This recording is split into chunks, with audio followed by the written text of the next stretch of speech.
Boa tarde a todos, queridos em Cristo. Que a paz do Mestre Jesus nos irmane em nossos corações e pensamentos, unindo-nos num só pensamento e num só coração, na busca pelo discernimento e entendimento dos preceitos morais, que a lei de Deus, presente em nossas consciências, e se ilumine e nos mostre sempre o bom caminho, a contemplação do belo e a prática sempre do bem maior. Que Deus e Jesus nos abençoe. Agradeçamos, então, a Jesus, a Deus e aos bons amigos espirituais que dirigem nossa casa espírita, que nos assessoram na nossa encarnação, pela oportunidade de estarmos aqui a trazer em pauta, com a substância do Evangelho de Nosso Senhor Jesus Cristo e também fundamentos da doutrina espírita, os ensinos e os preceitos filosóficos de Leon Denis, apóstolo do Espiritismo, continuidade do pensamento de Kardec, para que possamos aqui externar, né, de nós essa vontade de querermos melhorar e aprender, buscando, nesse tema de hoje, a crise moral, que Leon Denis nos traz, alertas, né, e entendimento da importância da nossa participação junto à sociedade humana e como criaturas divinas, partícipes no progresso do mundo que ora estamos habitando. Que Deus e Jesus nos abençoe.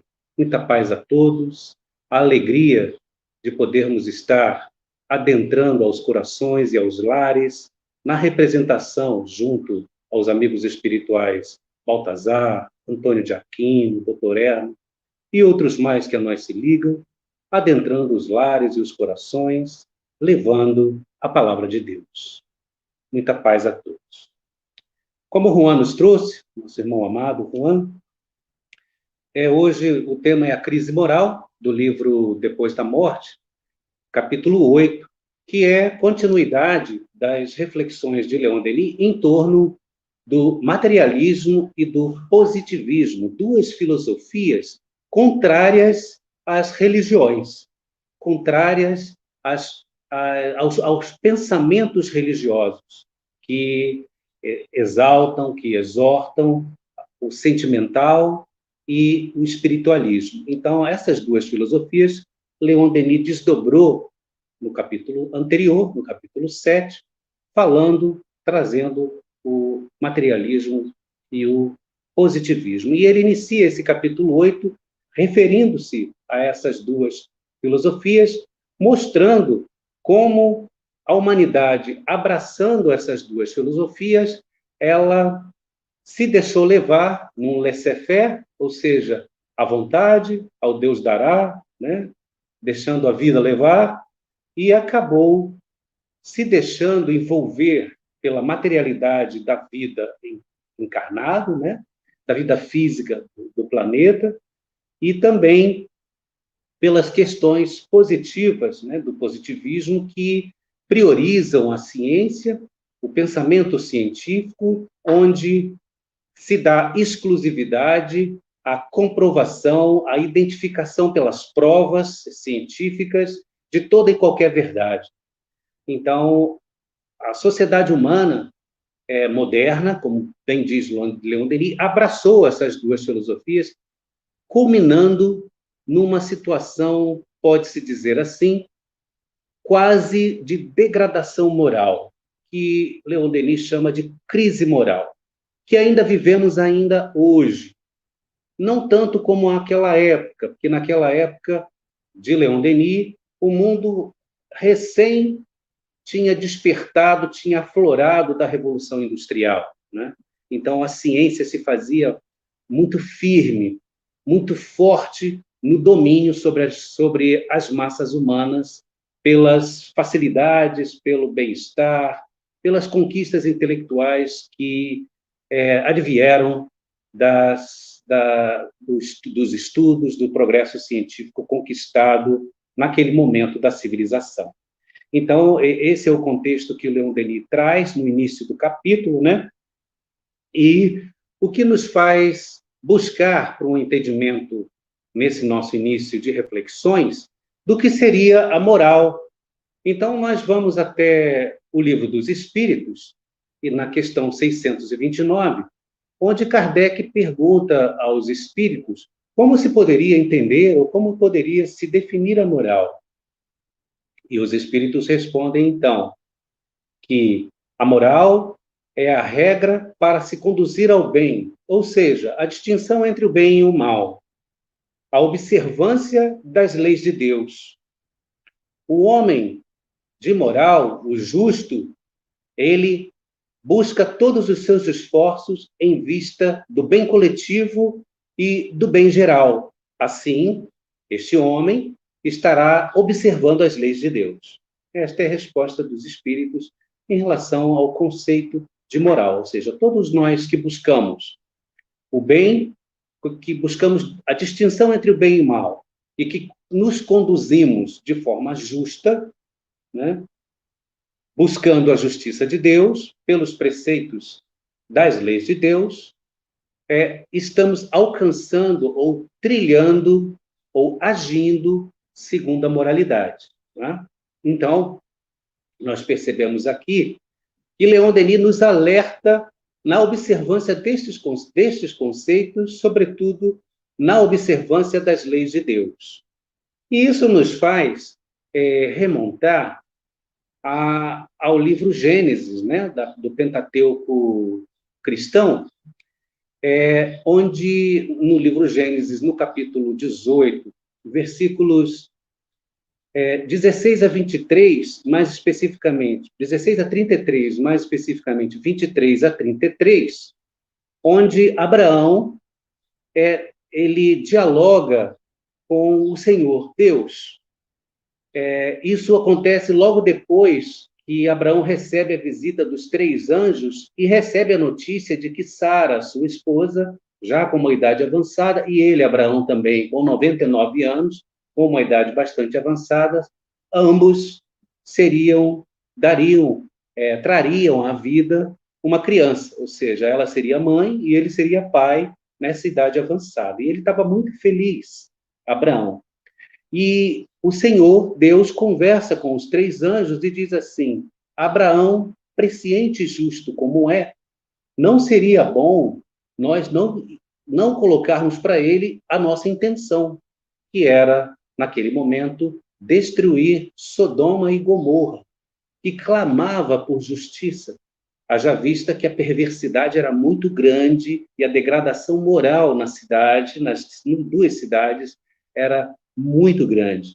Então, o Senhor Deus tinha a intenção de destruir Sodoma e Gomorra, e destruiu realmente Sodoma, como nós percebemos nos textos seguintes, né? A esses que nós citamos aqui. Então, os 3 anjos, após dar a notícia para Abraão de que ele seria pai e a Sara seria mãe, eles seguem em direção a Sodoma. E Abraão toma ciência disso, porque os anjos falam: estamos indo para Sodoma. E ele percebe, eles deixam claro que vão destruir Sodoma, por ordens de Deus, né?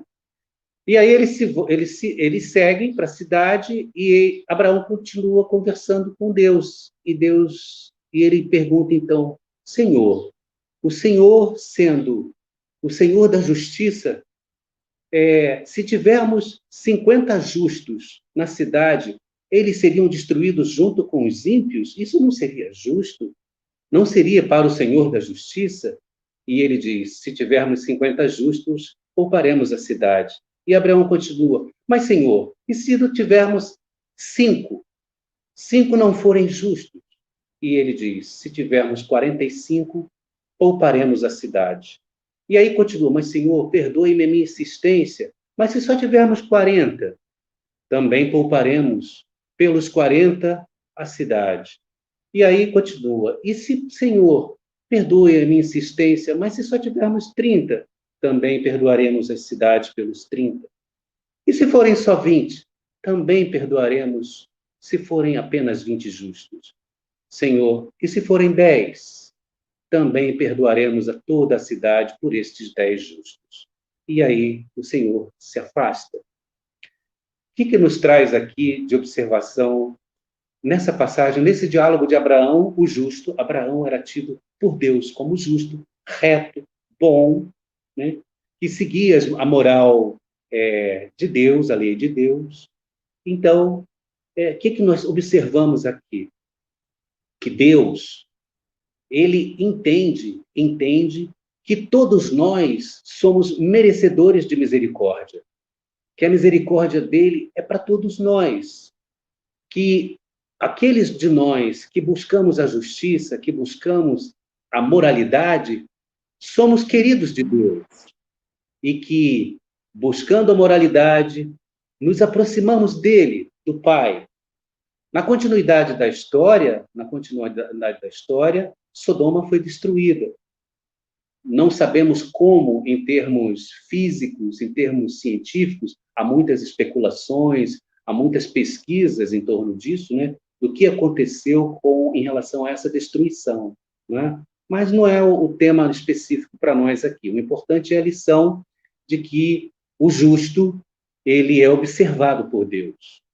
Ele tem, não é preponderância, mas ele é querido de Deus, né? Então, quando nós buscamos a justiça e a moralidade, nos aproximamos do Pai.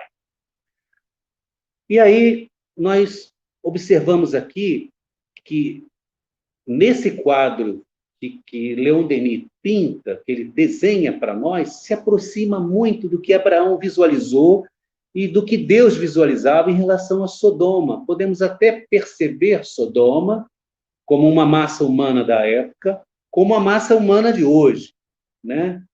Mas talvez não tão degradada como antes, né? Porque o povo era mais primitivo, mas ainda trazemos em nós esses pequenos desvios de animalidade que muitas vezes nos levam ao desvio da moralidade. Então, ainda percebemos isso hoje. E é isso que Leon Denis traça para nós nesse capítulo 8 da crise moral. E aí nós percebemos que, em relação ao materialismo e ao positivismo, ele traz como causadores, né,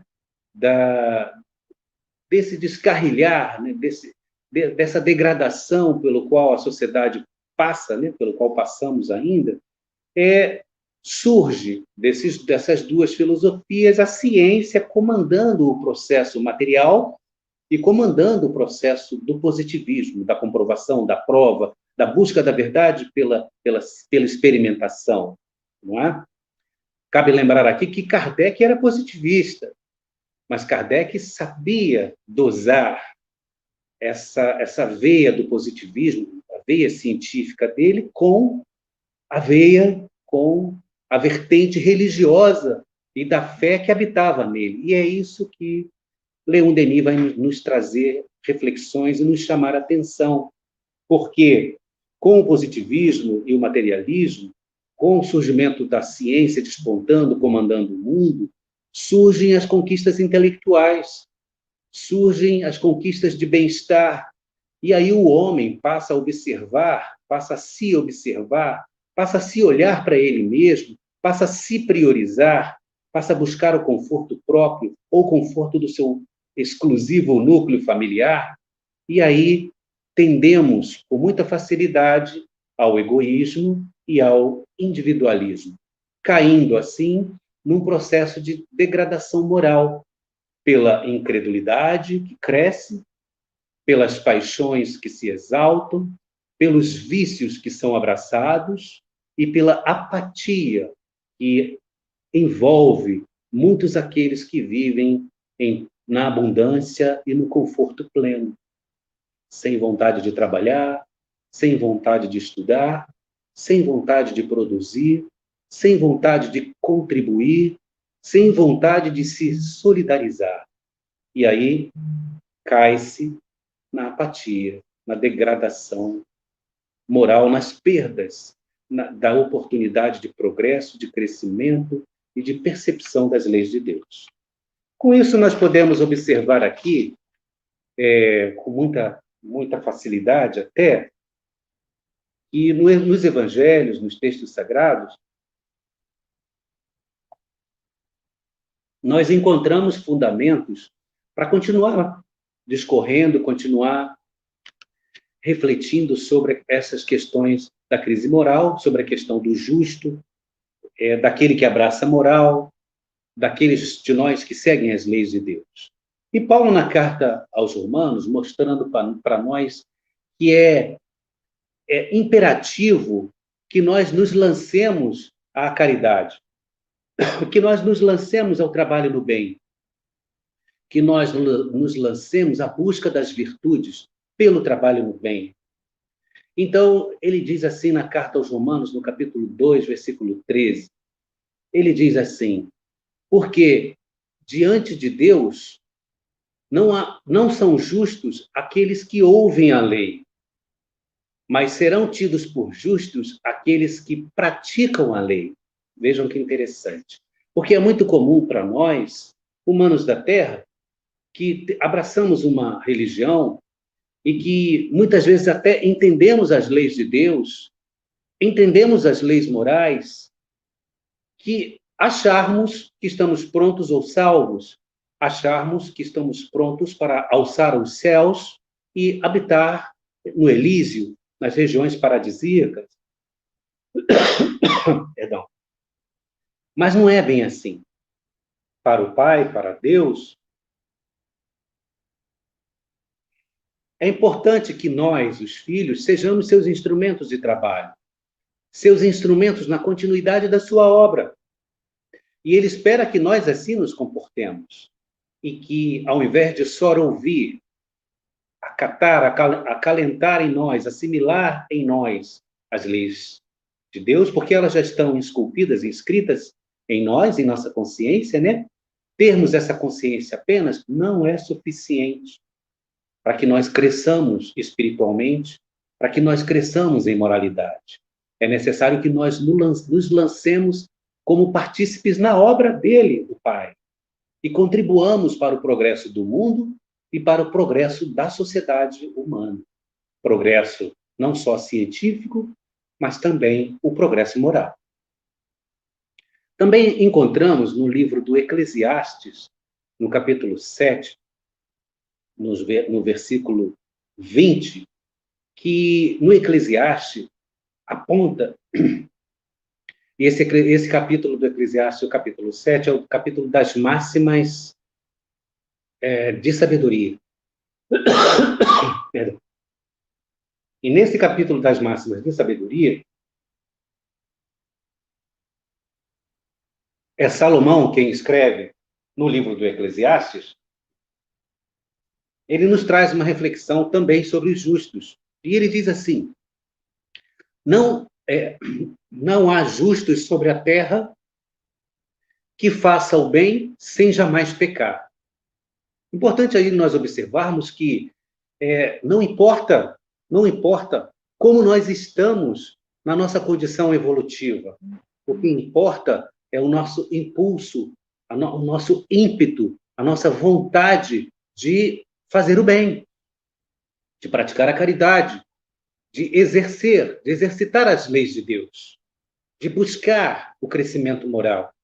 Então, ele mostra que por mais que busquemos ser justos, é difícil passar por este mundo sem um desvio, porque somos ainda imperfeitos. Então, independente de sermos imperfeitos, ou já termos alcançado alguma perfeição relativa, ou conquistado alguma virtude, independente do nosso estado, da nossa condição espiritual, lancemo-nos ao trabalho como contribuintes, como participantes, auxiliando a Deus, Pai, e aos seus emissários, na obra maior, que é a obra da criação. Assim, abraçamos as leis morais, passamos a perceber Deus em nós e crescemos em moralidade. E o nosso objetivo aqui, o tempo é curto, é reconhecer na crise moral, a perda da esperança, a fraqueza da fé e a banalização da religiosidade. Vamos ver que se nesse tempinho nós conseguimos desdobrar ainda mais esse pensamento de Leon Denis, né? E Leon Denis, ele aborda duas ideias básicas nesse capítulo 8 dele. Ele trata para a gente da civilização como conceito de progresso, como conceito de evolução, como conceito de cientificismo, não é? Como nós, até agora, alcançamos isso e nos esquecemos da moral, da moralidade. Atingimos ápices de conhecimento científico, de intelectualismo, de intelectualidade, mas ainda carecemos do progresso moral, de conquistas morais. Então, ele traz esses dois tópicos para a gente: civilização e espiritismo, mostrando para nós como o espiritismo, pela sua filosofia, baseada em três pontos, que são a religião, a ciência e a filosofia, como ele pode impulsionar corações e mentes dos humanos da Terra ao progresso moral. Então, meus irmãos, quando nós refletimos sobre civilização, tem uma frase do nosso irmão Lázaro, no capítulo 9, capítulo 9, item 8 do Evangelho segundo o Espiritismo, né? Que fala da obediência e resignação. Ele diz assim: cada época está assim, marcada pelo selo da virtude ou do vício que a deve salvar ou a perder. A virtude da vossa geração é a atividade intelectual. E o seu vício é a indiferença moral. Então, Lázaro nos aponta aqui, como Leon Denis, que nós crescemos em intelectualismo, né? Em intelectualidade, mas ainda carecemos de presciência, de consciência moral, das leis morais de Deus, né? Que estão aí ao nosso redor, no nosso próximo, nos evangelhos, para que nós trilhemos, palmilhemos, estudemos, né? Reflitamos e, assim, busquemos exercitá-los. E aí, 3 pontos podemos abranger aqui: a obra civilizatória, as suas consequências, né? E também a oscilação de nós espíritos no convívio com religião e ciência, e para nós ainda não é fácil isso, né? Graças ao bom Deus, o Espiritismo veio trazer para nós essa conciliação entre ciência e religião, tornando para nós fácil, agradável esse convívio de sentimento e razão. Então, o Espiritismo traz essa visão com bastante clareza de como se conviver com sentimento e razão, impulsionando-nos ao progresso material, para que nós, com esse progresso, possamos aproveitar as nossas passagens encarnatórias e nos elevarmos em moralidade. E aí, quando falamos da obra civilizatória, mas por quê? Porque o homem trabalha ininterruptamente, incansavelmente, buscando se civilizar, buscando melhorar, buscando o bem-estar, buscando conforto, buscando velocidade no trânsito das informações, do conhecimento, do progresso. Por que fazemos isso? Aí a resposta simples para nós, nas nossas pesquisas, nós conseguimos perceber numa frase de Santo Agostinho, no capítulo 3, que fala das moradas do Pai, né, as moradas da casa do Pai, do Evangelho segundo o Espiritismo. O capítulo 3, item 15, na continuidade do pensamento de Santo Agostinho sobre mundos de expiações e provas. Então, nesse item sobre o mundo de expiações e provas, que é o item 15, ele diz assim: o homem que habita a terra, que é um mundo de expiação e provas, num dos seus graus, porque há vários graus de civilidade nos mundos de expiações e provas, ele passará por dois desafios, dois enfrentamentos que dependem exclusivamente do seu esforço, que é a luta com a inclemência da natureza, do planeta, e com a perversidade dos homens. Duplo esforço que o conduzirá ao desenvolvimento, ao aperfeiçoamento dos corações e da intelectualidade, ou seja, o progresso moral e o progresso intelectual. Então, aqui, nessa escola, devemos dar graças a Deus por estarmos transitando por várias vezes, né, encarnados aqui, porque aqui realmente temos chances de sermos testados e de aurir nestes testes, nestas provações e expiações, experiências, virtudes, conhecimentos que nos favorecem a captação, ao entendimento, ao discernimento das leis morais de Deus.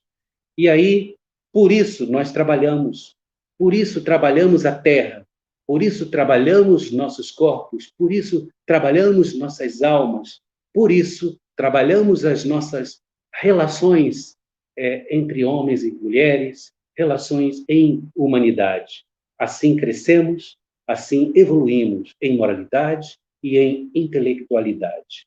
E aí, nessa obra civilizatória, prevalece para nós, homens, desta época na Terra, o intelectualismo, que é a predominância da inteligência e da razão, derivados aí, obviamente, nesse nosso progresso, do materialismo e do positivismo, tendo como carro-chefe nessa corrida pelo progresso a ciência e a tecnologia, como diz Leon Denis. Leon Denis nem cita tecnologia, ele cita indústrias, porque estão vivendo, né, a revolução industrial ainda.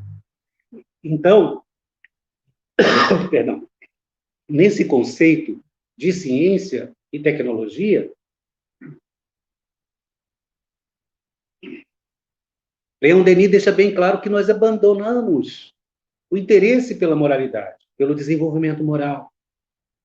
Nos preocupamos com o bem-estar, desenvolvemos o individualismo, desenvolvemos o egoísmo, e aí pendemos para as consequências maiores, que são o quê? A queda moral.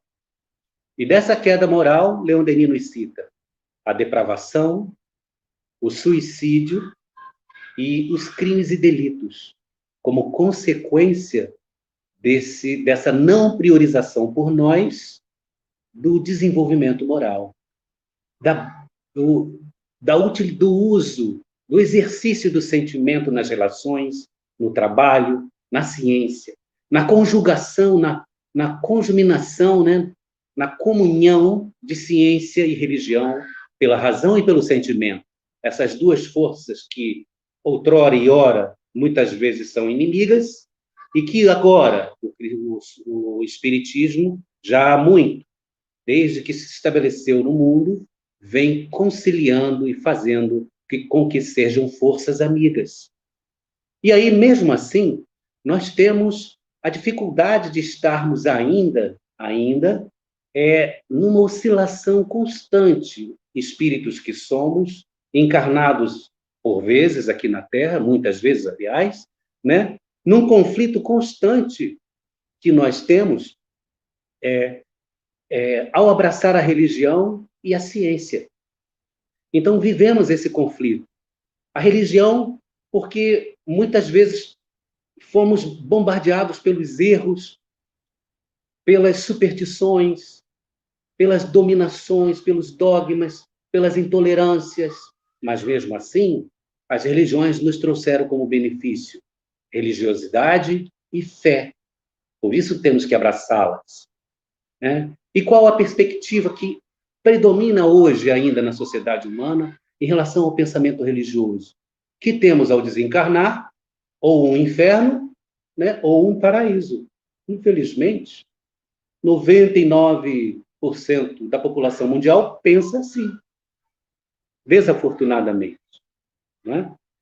Mas o Espiritismo vem nos trazer essa luz, A ciência, por contrapartida, ela nos traz um pensamento de negação da fé, do individualismo preponderante, do egoísmo, mas nos traz benefícios também, conquistas intelectuais, não é? Conquistas de bem-estar, mas, sobretudo, nos dá como perspectiva, pelo materialismo e pelo positivismo exacerbado, que abandona o sentimento, que abandona a fé, como perspectiva do pós-vida, o nada. E aí, meus irmãos, é aí que a humanidade fica completamente extraviada, destrambelhada e agindo como se a vida fosse acabar e terminasse tudo. E aí fazemos, né, as maiores destemperanças de comportamento e culminamos na crise moral, na degradação moral. Meus irmãos, o nosso tempo terminou, né? Nós vamos deixar aqui então uma frase de Kardec, né, que está no Evangelho segundo o Espiritismo, no capítulo 1, Eu não vim destruir a lei, no item 9, que fala da Era Nova, que fala da moralidade. E ele diz assim, o Cristo foi o iniciador da moral mais pura, mais sublime, a moral evangélica cristã, que deve renovar o mundo, aproximar os homens e torná-los irmãos, que deve fazer jorrar de todos os corações humanos a caridade e o amor ao próximo, e deve criar entre todos os homens uma solidariedade comum. E isto só estará estabelecido quando o bem predominar pela reciprocidade do amor, da boa vontade e do respeito entre os homens. Que Deus e Jesus abençoe os nossos corações e nos impulsione sempre à prática do bem e à prática das leis de Deus, para que assim alcancemos o entendimento da moral maior e alcancemos as virtudes que nos são necessárias em nossa caminhada evolutiva. Muita paz a todos. Graças a Deus.